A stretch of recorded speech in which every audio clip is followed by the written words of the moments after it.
साथियों, आप सभी को हमारी ओर से सीताराम।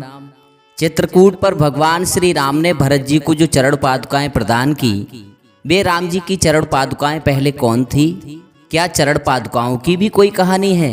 भगवान श्री राम की चरण खड़ाऊं किस चीज की बनी हुई थी? क्या कारण था कि भगवान श्री राम की चरण पादुकाओं ने भगवान श्री राम जी के स्थान पर 14 वर्ष तक अयोध्या का शासन किया? कोई तो कारण होगा जो चरण पादुकाएं 14 साल तक अयोध्या की राजगद्दी पर विराजमान रही। आप सभी जानते हैं कि कोई भी कार्य बिना कारण के नहीं होता है। और बात करें रामायण की, तो रामायण का एक एक श्लोक, श्री रामचरितमानस की एक एक चौपाई में बहुत ही गहरे राज और कोई न कोई सुंदर कहानी छुपी होती है।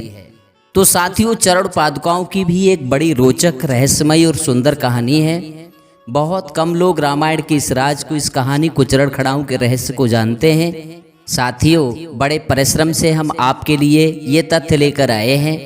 रामायण की इस रोचक कहानी को शुरू करें उससे पहले एक निवेदन, कृपया वीडियो को लाइक कर दें। चैनल पर पहली बार विजिट कर रहे हैं तो चैनल को सब्सक्राइब जरूर करें, ताकि हमारा और आपका यह जुड़ाव निरंतर बना रहे। आइए अब हम आपको बताते हैं कि भगवान श्री राम की चरण पादुकाओं की कहानी क्या है। ये पहले कौन थी, किस चीज की बनी हुई थी, क्यों अयोध्या की राजगद्दी पर 14 वर्ष तक स्थापित रही, सब कुछ। मेरे मानस प्रेमियों, ये कहानी शुरू होती है तब जब भगवान श्री राम अपने पिता द्वारा कैकेयी को दिए गए 2 वरदानों के कारण वनवास चले जाते हैं और चित्रकूट पर पहुंच जाते हैं। तो भगवान श्री राम के वियोग में दशरथ जी अपने प्राणों का त्याग कर देते हैं। जगत में माँ की ममता प्रसिद्ध है, लेकिन दशरथ जी ऐसे पिता हैं जो पुत्र मोह में अपने प्राण त्याग देते हैं। जगत में ऐसे बिरला ही उदाहरण मिलेंगे। माँ की ममता जगत विख्यात है, किंतु पिता का प्रेम, स्नेह और लगाव देखना हो तो रामायण में दशरथ जी को देख सकते हैं। इसीलिए कहा जाता है दोस्तों कि राम राम सब कोई कहे, दशरथ कहे न कोय। एक बार दशरथ कहे तो बहुर जन्म नहीं होए। बड़े प्रतापी, सूरवीर और धर्मात्मा राजा थे महाराज दशरथ। एक बार नहीं बल्कि कई बार इन्होंने देवासुर संग्राम में इंद्र की सहायता की थी। भगवान श्री राम की चरण पादुकाओं की कहानी तब शुरू होती है जब श्री राम, लक्ष्मण और जानकी जी वनवास जा चुके हैं। दशरथ जी का भगवान श्री राम के वियोग में प्राणांत हो जाता है। राम राम कहे राम, कहे राम राम कहे राम, तनु पर हरे रघुबर बिरह राव गयऊ सुरधाम।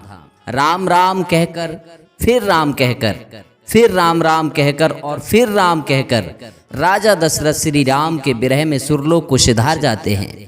अयोध्या में घर घर में शोक है। आज सूर्य कुल का सूरज अस्त हो गया। सब रानियां राजा के रूप, शील, बल और तेज का बखान कर कर के शोक के मारे व्याकुल होकर विलाप कर रही हैं। साथियों, भरत और शत्रुघ्न उस समय ननिहाल में हैं। अब बड़ी मुश्किल सामने आई, दशरथ जी का अंतिम संस्कार कैसे हो। 4 पुत्र होने पर भी आज दशरथ जी इतने अभागे हैं कि अंतिम समय में 4 पुत्रों में से एक भी उनके पास नहीं है। गुरु वशिष्ठ नाव में तेल भरवा कर राजा के मृतक शरीर को उसमें रखवा देते हैं। किसी तरह रो धोकर रात कटती है। अगले दिन सुबह हुई तो ऐसी स्थिति में गुरु वशिष्ठ द्वारा दूत भेजकर भरत जी और शत्रुघ्न जी को ननिहाल से बुलाया जाता है। दूत भेजते समय गुरु वशिष्ठ दूतों से कहते हैं कि धावो बेग भरत पहि जाऊ, नृप सुध कतहु कहु जन काहू। जल्दी दौड़कर भरत जी के पास जाओ और इस बात का ध्यान रखना है कि राजा की मृत्यु का समाचार कहीं किसी से भी नहीं कहना है। और कोई कुछ पूछे तो इतना कहु भरत सन जाई, गुरु बोल पठे 2 भाई। तुम सिर्फ इतना कह देना कि गुरु ने विशेष कारण से शीघ्र दोनों को अयोध्या में बुलाया है, और कुछ मत बताना। इधर गुरु वशिष्ठ जी की आज्ञा मानकर दूत चले। उधर जब से अयोध्या में इस अनर्थ का आरंभ हुआ, तभी से भरत जी को अपशकुन होने लगे। वे रात को भयानक स्वप्न देखते हैं और तरह तरह की कल्पना किया करते हैं। भरत जी चिंतित होकर स्वप्न के विषय में शत्रुघ्न को बता रहे थे। उसी समय दूत पहुंचते हैं। भरत जी से कहा, भरत जी शीघ्र अयोध्या चलो, गुरु वशिष्ठ ने आप दोनों को अयोध्या बुलाया है। भरत जी को आशंका तो पहले से ही थी कि अयोध्या में कुछ तो हुआ है, और ऐसे में जब दूत पहुंचे और शीघ्र चलने को कहा तो उनका दिल अनहोनी की आशंका से धड़कने लगा। दूतों से भरत जी ने कुछ पूछा तो उन्होंने कुछ भी बताया नहीं, क्योंकि गुरुजी ने मना किया था बताने को। भरत और शत्रुघ्न दोनों उन दूतों के साथ अयोध्या को चल पड़ते हैं। एक एक क्षण भरत जी को वर्ष के समान व्यतीत हो रहा है। रास्ते में जंगली पक्षी और जानवर प्रतिकूल बोली बोलते हैं, जिसे सुनकर भरत जी के हृदय में बड़ी पीड़ा होती है। सुन सुन होए भरत मन सूला। अयोध्या में पहुंचे तो जिन गलियों में चहल पहल रहती थी आज वो सूनी पड़ी है। सब और अजीब सा सन्नाटा, कोई किसी से बोल नहीं रहा है, सब शोकाकुल हैं। साथियों, अब ये मत सोच लेना कि ये तो भरत मिलाप की कथा सुनाने लगे। हम आपको चरण पादुकाओं के संदर्भ से ही जोड़ रहे हैं। बिना संदर्भ के प्रसंग को समझना मुश्किल हो जाता है। आइए अब हम सीधे ले चलते हैं उस कहानी की ओर जिसमें राम जी की चरण खड़ाओं की कहानी छिपी है। साथियों, भरत जी जब ननिहाल से लौटते हैं तो उनकी माता आरती का थाल लेकर द्वार पर स्वागत के लिए आती है। भरत जी को चिंतित देखकर भरत जी की माता कैकेयी ने भरत जी से पूछा कि ननिहाल में सब कुशल तो हैं। भरत जी ने ननिहाल की कुशल सुनाई। फिर भरत जी ने अपनी माता कैकेयी से पूछा, माँ कहो पिताजी कहाँ हैं, मेरी सब माताएं कहाँ हैं, सीता जी और मेरे प्यारे भाई राम और लक्ष्मण कहाँ हैं। कैकेयी ने कहा कि भरत, मैंने सब बात बना ली। दासी मंथरा ने इसमें मेरी बड़ी मदद की है। अब तुम अयोध्या के राजा बन चुके हो, किंतु एक काम गड़बड़ हो गया। जब राम लक्ष्मण और सीता 14 साल के लिए वन चले गए और लौटे नहीं तो महाराज दशरथ जी ने अपने प्राण न्यौछावर कर दिए और देवलोक पधार गए। साथियों, यह सुनते ही भरत जी विषाद के मारे बेहाल हो गए। कैकेयी की बात सुनकर भरत जी ऐसे सहम गए जैसे सिंह की गर्जना सुनकर हाथी सहम गया हो। कुछ क्षणों के लिए उनकी बोली बंद हो गई और वे सन्न रह गए। होश आया तो रोने लगे। धीरज धरकर बड़ी लंबी सांस लेते हुए कैकेयी से कहा, पापिनी, तूने सभी तरह से सूर्य कुल का नाश कर दिया। अगर ऐसा ही करना था तो जन्म के समय ही मुझे मार क्यों नहीं डाला। माँ, तू नहीं जानती तूने क्या किया है। तूने पेड़ को काट कर पत्तों को सींचने का प्रयास किया है, मछली को जीवन देने के लिए पानी ही उलीच दिया। तुम जिसे हित कह रही हो वह मेरा हित नहीं है। जो तुमने किया है वो मेरा हित नहीं बल्कि अहित है। साथियों, भरत और शत्रुघ्न जी को कैकेयी से ही अपने पिता महाराज दशरथ जी की मृत्यु और भाई राम जी और लक्ष्मण जी के वन गमन का समाचार मिलता है। अपनी माँ को कोसने के बाद वे माता कौशल्या के भवनों में जाते हैं और माँ कौशल्या को विश्वास दिलाते हैं कि भगवान श्री राम लक्ष्मण और माता सीता को वन भेजने में उनकी कोई इच्छा, कोई सम्मति और कोई सहमति नहीं है। तभी वशिष्ठ मुनि आते हैं और भरत जी से कहते हैं कि तात हृदय धीरज धरऊ करहु जो अवसर आज, उठे भरत गुरु बचन सुन करन कहे सब साज। जो काम करने के हैं वो करो, मतलब महाराज दशरथ जी का अंतिम संस्कार करो। भरत जी ने गुरु वशिष्ठ की आज्ञा मानकर अपने पिता महाराज दशरथ का सरयू नदी के किनारे अंतिम संस्कार किया और लौटकर राज दरबार में आए। अब राज दरबार में गुरु वशिष्ठ ने उन्हें बहुत समझाया कि महाराज दशरथ सोचने योग्य नहीं हैं। अयोध्या का शासन महाराज दशरथ तुम्हें सौंप कर गए हैं। जिन पिता के वचनों से राम राज्य त्याग कर वन चले गए, उन्हीं पिता की आज्ञा से तुम्हें अयोध्या का राज्य करना चाहिए।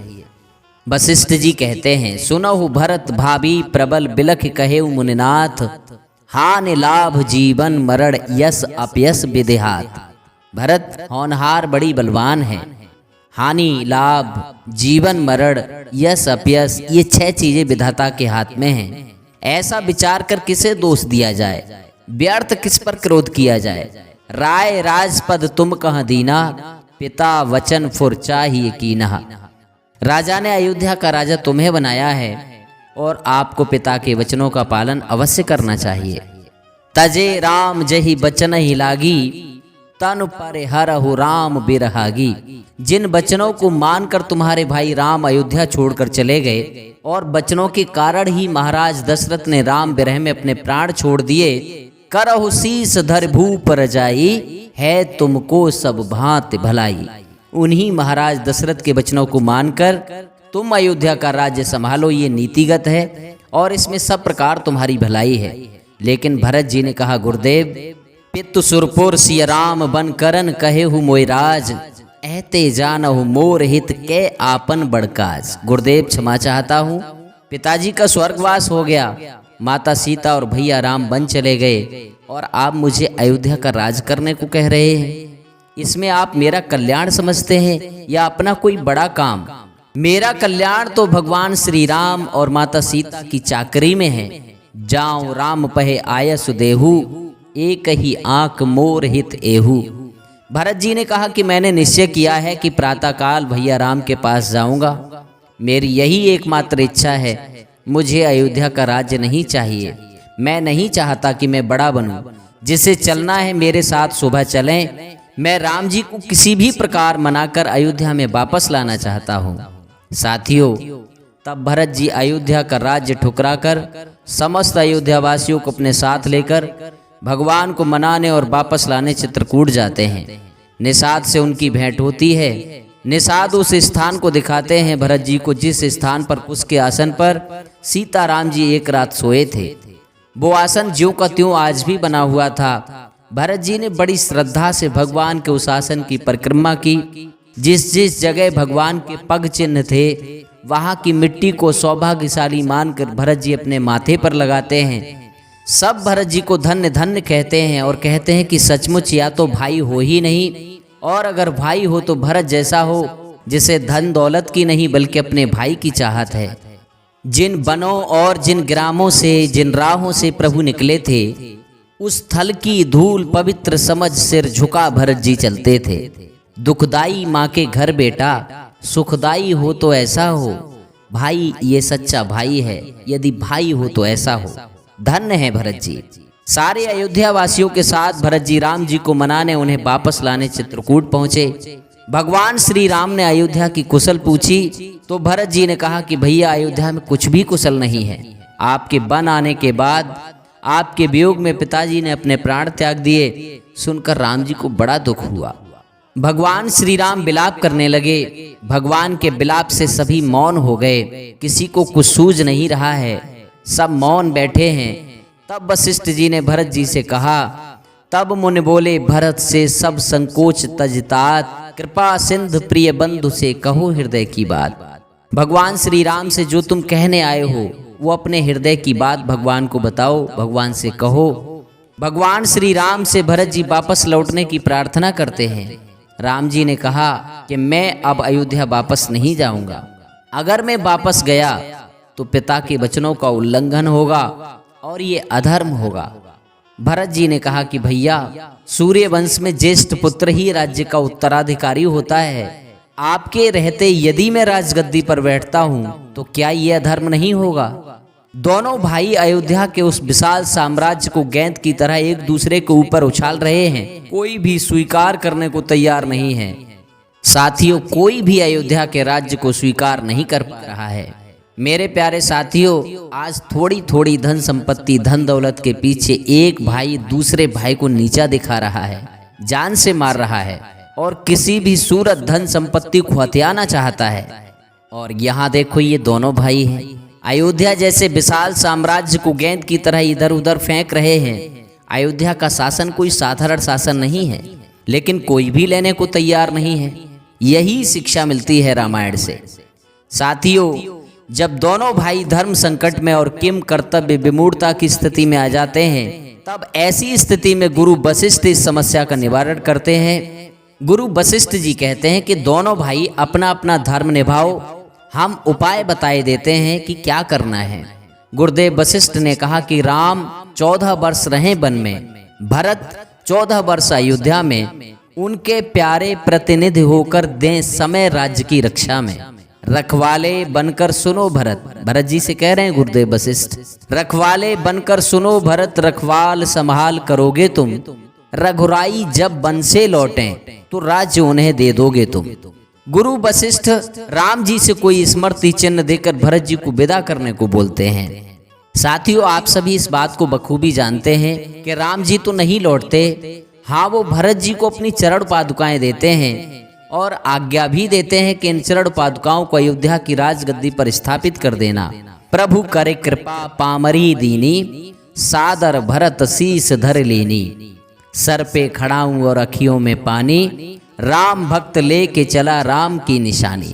अब विचार करना साथियों, चरण खड़ाऊ ही क्यों दी? स्मृति चिन्ह तो बहुत सारे थे।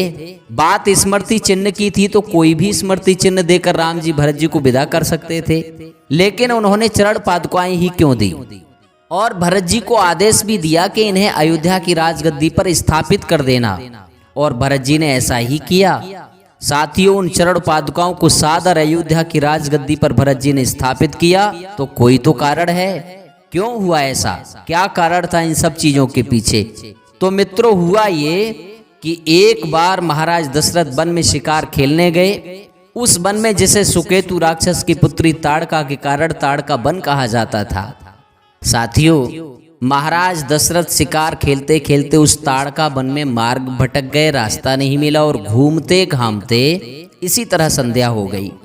भूख और प्यास से व्याकुल थे और दशरथ को लगा कि आज अगर जल नहीं मिला तो निश्चित रूप से मेरे प्राण चले जाएंगे।